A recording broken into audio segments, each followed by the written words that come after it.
Zootopia? No, it's Funtopia. 안녕하세요. 뻔한 나라 제니퍼의 펀토피아에 오신 여러분을 열렬히 환영합니다. 일상에 지친 여러분, 펀토피아에 오셔서 제니퍼의 즐거운 이야기로 재충전하시기를 바랄게요. 요즘은 어느 모임에서나 말을 잘하고도 유머 감각이 있는 사람이 인기가 많죠. 아마도 요즘 세상이 좀 살기가 벅차고 힘들기 때문에 이런 고민을 잊게 해주는 재미있는 사람 주변으로 사람이 모이는 것 같아요. 여러분은 어떠신가요? 저 역시 이렇게 유머 감각이 있고 또 재미있는 사람을 좋아합니다. 그런데 나만의 남자, 내가 평생 사랑할 남자를 생각할 때에는 그 시각이 조금은 다른 것 같더라고요. 그래서 오늘은 여러분께 나는 이런 남자에게 안기고 싶다는 제목으로 말씀을 드려보도록 하겠습니다. 구독과 좋아요 그리고 알림으로 펀토피아의 제니퍼와 함께 해주시기를 부탁드리겠습니다. 바로 시작할게요. 저는 한마디로 진지한 남자를 좋아합니다. 깊이가 있게 느껴지는 남자? 물론 이러면서도 또 재미가 있는 남자면 완벽하겠죠? 그렇지만 사람이 모든 것을 가질 수는 없잖아요. 저도 완벽하지가 않으니까요. 그래서 누가 저한테 너는 재미있는 사람을 원하니? 진지한 사람을 원하니? 라고 물어본다면 저는 진지한 남자를 선택할 거예요. 재미있는 것은 꼭 남자가 해주지 않더라도 여러 가지가 있더라고요. 요즘은 드라마, 영화 이런 게 얼마나 재밌어요. 그런데 진지한 남자, 또 신뢰가 가는 사람은 참 드문 것 같더라고요. 진지한 남자는 말을 많이 하지는 않는 것 같아요. 많은 말보다는 행동으로 나타나죠. 말을 많이 하는 사람의 여러 말보다 그런 말수가 적은 사람의 말 한마디가 더욱 영향력이 느껴지는 것을 아시나요? 잠언 17장 28절에는 미련한 자라도 잠잠하면 지혜로운 자로 여겨지고 그의 입술을 닫으면 슬기로운 자로 여겨지느니라 라는 구절이 있는데 여러분 혹시 저녁에 한강가를 나가보신 적 있으신가요? 한강 다리에서 화려한 조명이 막 비춰지는데 그 조명이 그대로 강물에 비춰지는 거죠. 그리고 또 아름다운 건물들이 반짝반짝거리면서 강에 이렇게 비치는데 정말 예쁘더라고요. 아침 저녁으로 좀 쌀쌀하기는 하지만 저는 만일에 이 사랑하는 사람과 한강변을 한 100m 정도 걷는다라고 생각을 한다면 나를 그 시간 동안 즐겁게 해주려고 많은 말들로 채워주는 사람보다는 서로 간의 말은 좀 적지만 같이 손을 잡고 미소만 머금더라도 함께 아름다운 경치를 보면서 그냥 걷는 편이 더 좋을 것 같아요. 물론 여성분들에 따라서 좋아하는 남성상은 조금씩 다를 수는 있을 것입니다. 어떤 여성들은 자신을 즐겁게 해주는 재미있는 사람을 더 좋아하기도 하더라고요. 이것은 주관적인 면에서 제가 그렇다는 말입니다. 오해, 금지. 제가 진지한 남자를 좋아한다는 것은 무뚝뚝한 사람을 좋아한다는 것은 아닙니다. 저 친절한 사람 좋아해요. 진지하다고 하는 게 꼭 무뚝뚝하거나 또 상대를 불편하게 하는 그런 요즘 말로 츤데레 같은 남자가 아니라는 거죠. 제가 말하는 진지한 남자는 말에 힘이 있는 남자인 것입니다. 요즘은 유머 감각이 있는 사람 또 여자를 즐겁게 해주는 남자가 인기가 있잖아요. 그래서인지 일부러 농담도 하고 또 재미있게 해주려고 노력하는 분들이 많은 것 같은데 저도 농담을 좋아하거든요. 저도 얼마든지 그 농담에 농담으로 맞받아주기도 하고요. 그런데 가끔씩 이렇게 하는 거는 재미가 있어요. 그런데 늘 많은 말로 농담을 즐기다 보면 정말 무거운 말을 해야 할 때 그 무거움이 반감이 되는 일이 있더라고요. 정의를 내리자면 말이 재미있는 도구라기보다는 행동이 수반되는 그런 중간 단계나 그 끝 단계에 있는 도구라고나 할까요? 제가 어떤 사람이 내가 지금 말하는 이상형에 가까울까라고 생각을 해보다가 예전에 지붕 뚫고 하이킥이라는 시트콤이 있었거든요. 거기서 최다니엘이 맡았던 그 이지훈의 역할이 탁 떠올랐어요. 좀 오래된 시트콤이어서 여러분이 기억하실지는 모르겠는데 주인공인 신세경이 이순재 집에 입주 도우미로 들어가게 돼요.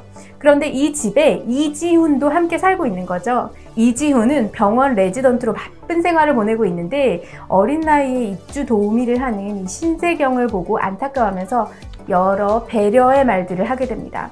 이 드라마가 시트콤인 만큼 이지훈의 장난기 역시 보통이 아니에요. 하지만 이 이지훈의 배역은 장난을 할 때와 진지할 때를 구분할 줄을 아는 거예요. 그래서 그의 말에는 힘이 있고 진심도 느껴졌던 것 같습니다. 그래서 이 신세경은 이지훈을 좋아할 수밖에 없게 되는 건데 저 역시 그러지 않았을까라는 생각을 해봅니다. 기억나는 몇 장면을 꼽아봤는데 한번 보여드릴게요. 이지훈이 경품으로 얻게 된 핸드폰을 신세경한테 딱 선물하고 그 매월 통신비를 대신 내주게 돼요. 이 장면은 신세경이 이 사실을 알고 또 부담을 느껴가지고 제가 낼게요 라고 하니까 여기에 대해서 서로 대화를 하는 장면입니다. 개통시킬 때 내 앞으로 해서 그래. 그래도 그럼 이번 달까지는 내가 낸 걸로 하고 다음 달부터는 네가 내. 그럼 됐지? 요금 얼마나 나왔는데요? 얼마 안 나왔어? 한 3만 원 나왔나? 그럼 이해하세요. 어떠세요? 이지훈의 말 한마디 한마디에 그의 진심이 느껴지지 않으신가요? 여기에 매료되는 여성은 비단 저뿐일까요? 다음 장면은 신세경이 이 통신비를 갚으려고 목도리를 선물한 거죠. 그러니까 이지훈이 그럴 필요가 없다는 것을 역선물로 알려주는 장면이에요. 방금 세경 씨 나갔는데 못 봤어?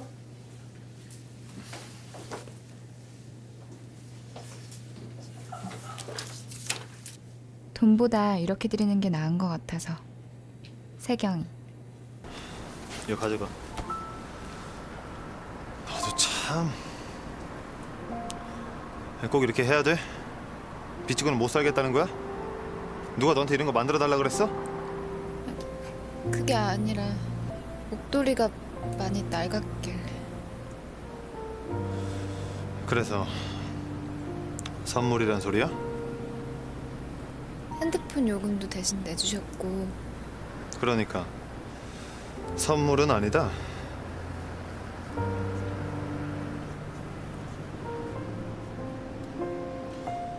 너 이거 실값이 얼마지? 이거 어때? 네? 아우, 아가씨랑 무지 잘 어울리겠는데요. 이거 얼마예요? 33,000원만 주세요. 아유, 죄송하지만 29,000원에 해주세요. 그럼 계산 다 된 거지? 네? 계산은 정확하게 해야지.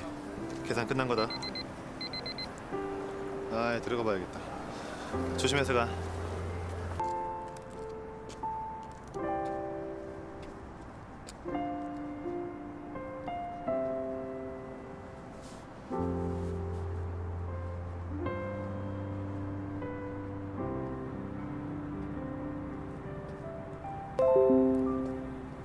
이 드라마에서 이지훈은 늘 진지하지만은 않아요. 짓궂을 때는 또 엄청 짓궂기도 하고 또 농담도 잘하는 역할로 나와요.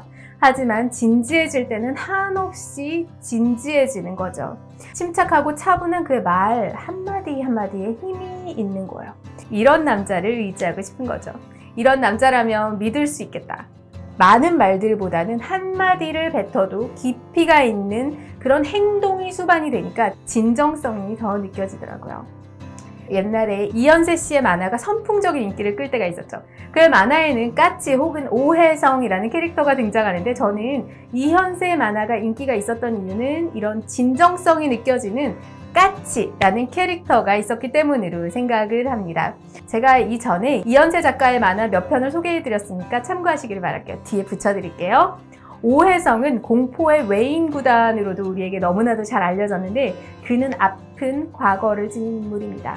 그림 속에서 오혜성의 얼굴이 늘 이렇게 우스에 가득 차 있죠. 그의 눈을 한번 보세요. 진지함을 넘어서 고독까지 느껴지지 않으실까요? 이현세의 많은 작품에서 오혜성은 많은 사람들에게 오해를 받게 되는 일들이 많아요. 하지만 그는 그 모든 것들을 구차하게 일일이 다 내가 그런 게 아니야, 뭐 이 상황은 이렇게 했는데 내가 이렇게 행동한 거야, 이렇게 설명하지를 않는 거예요. 그냥 시간이 지나면 내 진정성을 알게 될 거야 라는 그런 자신감의 발로 때문일까요? 사실 이게 어떤 때는 좀 답답하죠. 그리고 속이 터져 나갈 때도 있기는 한 것 같은데 근데 이런 사람과 시간을 오래 보내다 보면 알게 되는 거예요. 아, 이 사람은 말이 앞서는 사람이 아니구나.